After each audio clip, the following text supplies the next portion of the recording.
Myself Mohit Gupta and we are going to discuss an important topic of life process जो कि आपका chapter 1 है।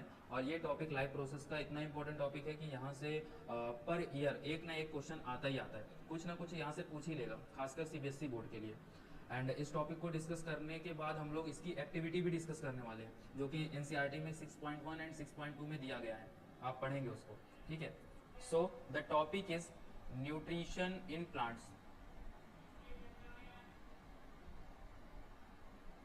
ठीक है। एंड प्लांट में न्यूट्रिशन कैसा होता है, मैंने आप लोग को बताया था जब क्लास में हम इसको डिस्कस कर रहे थे कि न्यूट्रिशन दो तरीके का होता है, एक ऑटोट्रॉपिक एंड दूसरा हेटेरोट्रॉपिक। तो जो ऑटोट्रॉपिक न्यूट्रिशन है वो प्लांट्स में पाया जाता है। एंड ऑटोट्रॉपिक न्यूट्रिशन क्या होता है? ऑटोट्रॉपिक न्यूट्रिशन एक ऐसा न्यूट्रिशन होता है जिसमें plants can synthesise their own food, ठीक है, they can synthesise their own food, वो अपना भोजन क्या बनाएंगे, खुद से बनाएंगे। और एंड जिस प्रोसेस से प्लांट अपना फूड बनाते हैं उस प्रोसेस को बोलते हैं फोटोसिंथेसिस, ठीक है। आप लोग फोटोसिंथेसिस 6th 7th 8th में पढ़ के आए हो, ठीक है। लड़के क्या करते हैं, एग्जाम में क्वेश्चन आता है कि व्हाट इज फोटोसिंथेसिस, तो लड़के केवल डिफिनीशन लिख के चले आते हैं, है ना। बट डिफिनीशन आपको नहीं लिखना, आपको डिफिनीशन भी लिखना पड़ेगा, आपको रिएक्शन भी लिखना पड़ेगा, आपको इसकी मैकेनिज्म भी लिखनी पड़ेगी, एंड आपको इसका रॉ मटेरियल भी लिखना पड़ेगा। ये इतना सारी चीज़ लिखोगे तब ये फोटोसिंथेसिस टॉपिक में आपको 4 या फिर 6 मार्क्स मिलने वाले हैं, ठीक है। आप केवल डिफिनीशन लिख के आओगे तो वो नहीं मिलने वाला। एंड फोटोसिंथेसिस क्या होता है, इसकी एक्टिविटीज एंड कैसे एग्जाम में लिखना है, वो सब हम आगे डिस्कस करने वाले हैं, ठीक है। तो फोटोसिंथेसिस सबसे पहले क्या होता है,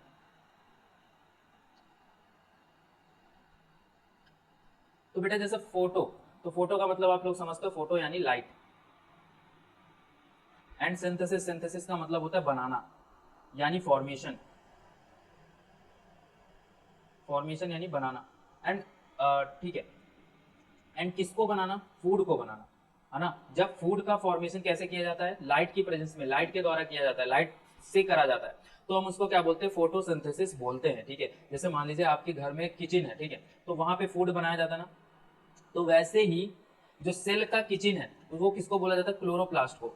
एंड क्लोरोप्लास्ट कहाँ पे पाया जाता है, क्लोरोप्लास्ट पाई जाती है लीव्स में, कैसी लीव्स में, ग्रीन लीव्स में क्लोरोप्लास्ट पाया जाता है। एंड वहां की जो क्लोरोप्लास्ट के अंदर क्लोरोफिल पाया जाता है, वो जो क्लोरोफिल है वो एब्जॉर्ब करता है सनलाइट को, सनलाइट को एब्जॉर्ब करता है। क्लोरोप्लास्ट के अंदर क्लोरोफिल पाया जाता है, वो क्या करता है, सनलाइट को एब्जॉर्ब करता है, एंड फिर वो क्या करता है, फूड को बनाता है बाय यूजिंग लाइट, ठीक है। तो किचन कौन हुआ, क्लोरोप्लास्ट हुआ। अब देखिए कि कोई भी, मान लीजिए घर में खाना बन रहा हो, ठीक है, तो उसमें बहुत सारी सामग्री लगती है ना, आलू लगेगा, टमाटर लगेगा। वैसे देखते हैं कि ये जो फोटोसिंथेसिस के द्वारा फूड बनता है उसमें कौन कौन से रॉ मटेरियल लगते हैं, कौन कौन सी सामग्री लगती है, ठीक है। तो रॉ मटेरियल आर रिक्वायर्ड, कौन कौन से रॉ मटेरियल है, सबसे पहले कार्बन डाइऑक्साइड हो जाता है, वाटर हो जाता है, सनलाइट हो जाता है। एंड सनलाइट को एब्जॉर्ब कौन करता है, क्लोरोफिल, ठीक है। तो ये जो है रॉ मटेरियल हो गए सनलाइट को, इसको भी आपको एग्जाम में लिखना पड़ेगा। एंड कैसे प्लांट ये सारी चीजें लेता है, ठीक है। मान लेते हैं ये कोई प्लांट है, ठीक है, एंड तो ये मान लीजिए कोई प्लांट्स हैं, और इसमें ये जो यहाँ पे ऐसे करके पत्ती लगी हुई है, ठीक है। तो इस लीफ से, लीफ में छोटे छोटे पोर होते हैं जिनको बोलते हैं स्टोमेटा।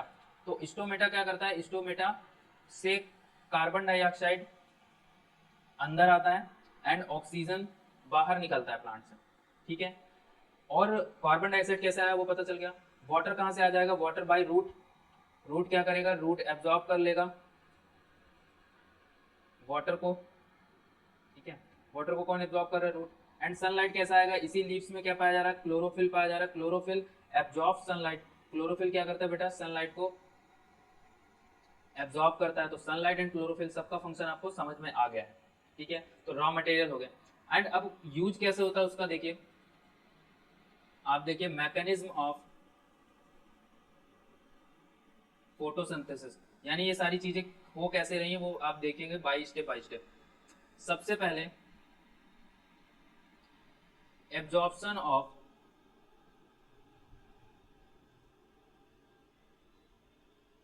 सनलाइट बाय क्लोरोफिल, ठीक है। आपको पता है कि क्लोरोफिल कौन एब्जॉर्ब करता है, क्लोरोफिल, सॉरी, आपको पता है कि सनलाइट को कौन एब्जॉर्ब करता है? क्लोरोफिल एब्जॉर्ब करता है। तो पहला तो प्रोसेस फोटोसिंथेसिस में यही होता है कि जो क्लोरोफिल है वो एब्जॉर्ब कर लेता है सनलाइट को। दूसरा जो चीज होता है that is the photolysis of water, photolysis of water. And ये क्या है अभी डिस्कस करते हैं। या फिर इसी को बोला जाता है splitting of water. And third point है reduction of carbon dioxide into glucose. आइए चर्चा करते हैं इन पे। देखिए बेटा, अगर मैं कहूं कि भाई रॉ मटेरियल कौन कौन से थे, कार्बन डाइऑक्साइड था एंड दूसरा क्या था, वाटर था, और जो क्लोरोफिल था वो एब्जॉर्ब करता था सनलाइट को। सनलाइट को डिनोट किया जाता है HMU से। और क्या बनाते थे हम लोग? ग्लूकोज बनाते थे, या कह दो शुगर बनाते थे, या कह दो फूड बनाता था। एंड ग्लूकोज का फॉर्मूला होता है C6H12O6। साथ में यहाँ से ऑक्सीजन रिलीज होता है। This is the reaction of photosynthesis. And इसको अगर मैं बैलेंस कर दूं तो यहाँ पे 6 कार्बन डाइऑक्साइड, 6 H2O एंड यहाँ पे बन जाएगा 6 O2। This is the balanced equation. And ये हुआ कैसे वो देख लीजिए। आपका जो कार्बन डाइऑक्साइड है उसमें कुछ ऐसा है, ये 6 मॉलिक्यूल लिए गए। एंड अगर मैं इसमें 6 मॉलिक्यूल ले लूं इसके कार्बन डाइऑक्साइड के, तो ये क्या हो जाएगा? C6 से हो जाएगा एंड O12 हो जाएगा। बट यहाँ पे हमको ग्लूकोज बनाने के लिए इसमें क्या जरूरी है? ग्लूकोज बनाने में हमको जरूरी है हाइड्रोजन की। अगर हाइड्रोजन यहाँ पे प्लेस हो जाए तो समवट हमारा कुछ ग्लूकोज जैसा स्ट्रक्चर आ सकता है। ऑक्सीजन से हमको 6 ऑक्सीजन निकालने पड़ेंगे। तो कहने का मतलब कि हमको रिडक्शन कराना पड़ेगा किसका? कार्बन डाइऑक्साइड का। कार्बन डाइऑक्साइड का रिडक्शन का मतलब क्या होता है? हाइड्रोजन को क्या करना, हाइड्रोजन को ऐड करते हैं जब हम, तो हम उसको क्या बोलते हैं? रिडक्शन बोलते हैं। तो हमको क्या करना पड़ेगा? कार्बन डाइऑक्साइड में हाइड्रोजन को ऐड करना है, तो हम उसको क्या बोलेंगे? रिडक्शन। एंड रिडक्शन, तो this is the third point कि reduction of carbon dioxide into glucose. But आप पहला पॉइंट तो समझ गए कि absorption of sunlight by chlorophyll, photosynthesis of water या फिर स्प्लिटिंग ऑफ वाटर, ये आपको समझना है इसकी नीड क्यों पड़ी। इस रिडक्शन के लिए हमको चाहिए हाइड्रोजन। एंड हाइड्रोजन बेटा कैसे आएगा? हाइड्रोजन ऐसे आएगा। कार्बन डाइऑक्साइड का तो आपको यूज समझ में आ गया, कार्बन डाइऑक्साइड रिड्यूस होगा। तो अब हाइड्रोजन कैसे आएगा? हाइड्रोजन आएगा इस वाटर का स्प्लिटिंग करके, यानी इस वाटर को तोड़कर हाइड्रोजन में 2H ऐसे हो जाएगा एंड ऑक्सीजन एक बाहर ऐसे आ जाएगा। ठीक है, तो या फिर मैं कह दूं इसको 2 ले लेते हैं हम लोग, तो यहाँ पे 4H एंड O2 ऐसे करके बाहर आ जाएगा। ठीक है, तो हमको ये हाइड्रोजन कहाँ पे चाहिए? रिडक्शन करने के लिए। तो हमको करना पड़ेगा क्या? Splitting of water. वाटर की स्प्लिटिंग से क्या बनेगा? हमारे पास हाइड्रोजन बनेगा एंड ऑक्सीजन बनेगा। ये ऑक्सीजन कहाँ से निकल के आ रहा है? ये ऑक्सीजन निकल के आ रहा है वाटर से। कभी कभी क्वेश्चन आता है कि जो ये ऑक्सीजन रिलीज हो रहा है यहाँ पे, ये ऑक्सीजन कहाँ से आ रहा है? ये ऑक्सीजन आ रहा है वाटर से, ना कि कार्बन डाइऑक्साइड से। ठीक है, कार्बन डाइऑक्साइड से ऑक्सीजन बाहर निकल के नहीं आ रहा, कार्बन डाइऑक्साइड से ऑक्सीजन बाहर निकल के नहीं आ रहा, वो कहाँ से आ रहा है? वाटर से निकल के आ रहा है। एंड स्प्लिटिंग ऑफ वाटर ऐसे नहीं होता। स्प्लिटिंग ऑफ वाटर तब होता है जब सनलाइट की प्रेजेंस हो। ये पूरा अब आप आगे पढ़ोगे, जब सनलाइट पड़ता है तो फोटो एक्साइटेशन वगैरह होता है एंड फोटो एक्साइटेशन से फिर वाटर का स्प्लिटिंग वगैरह होता है। ठीक है, तो इसीलिए क्या लिखा है? फोटो, फोटो यानी सनलाइट, लिसिस यानी ब्रेकडाउन ऑफ वाटर, यानी वाटर का breakdown in the presence of light, and उसी को हम लोग क्या बोल सकते हैं? Splitting of water. तो दीज आर द रिएक्शंस।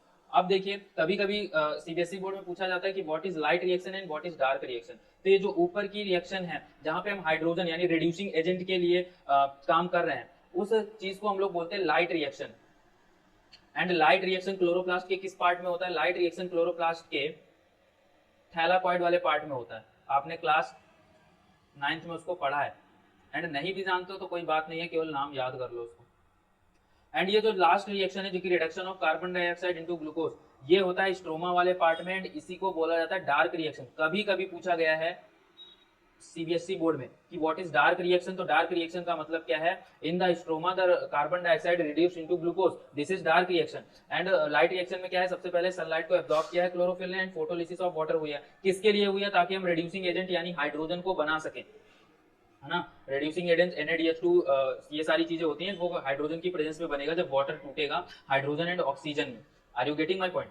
तो ये आपको लिखना पड़ेगा मैकेनिज्म ऑफ फोटोसिंथेसिस। अब इतनी कुछ बातें हो गई, सर आपने तो मेन बताया ही नहीं कि फोटोसिंथेसिस की डिफिनीशन क्या है। फोटोसिंथेसिस की डिफिनेशन आप लोग के लिए बहुत सिंपल हो जाएगी अगर आप लोग ये सारी चीजें पढ़ चुके हो, ठीक है। और एक चीज ये होती है ना कि चीजों को समझना एंड चीजों को लर्न करना। अभी तक आप ये सारी चीजें लर्न करके आए हो 6th 7th 8th में, अब ये चीज आप समझोगे। आपने क्या पढ़ा कि फोटोसिंथेसिस क्या होता है कि द प्रोसेस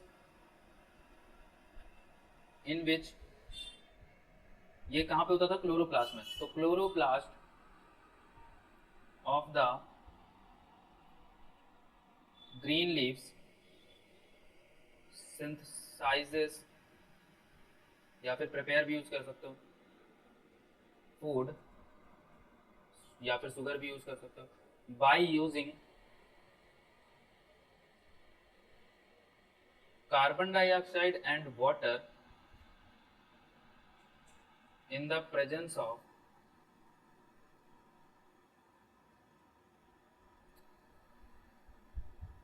सनलाइट, ठीक है। Are you getting my point? कह रहा है कि the process in which chloroplast, ये प्रोसेस कहाँ पे होती है, पहले बात तो देख लो, क्लोरोप्लास्ट में होती है, मैंने आपको बताया। जहाँ पे क्लोरोप्लास्ट कहाँ पे पाए जाते हैं, ग्रीन लीव्स में, और वो वहाँ पे क्या होता है, सिंथेसिस होता है फूड का, कैसे, कार्बन डाइऑक्साइड एंड वाटर का यूज करके, मैंने अभी बताया पूरा। And in the presence of sunlight, ये कब होगा, सनलाइट की प्रेजेंस में, आपने पूरा मैकेनिज्म पढ़ ही लिया है, ठीक है।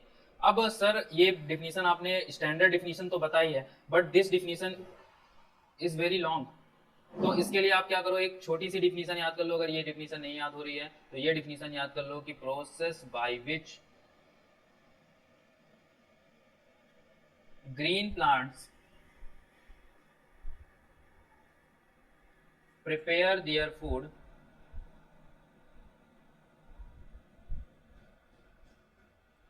by using sunlight and chlorophyll, ठीक है। तो ये डिफिनीशन भी, दोनों डिफिनीशन इजी हैं।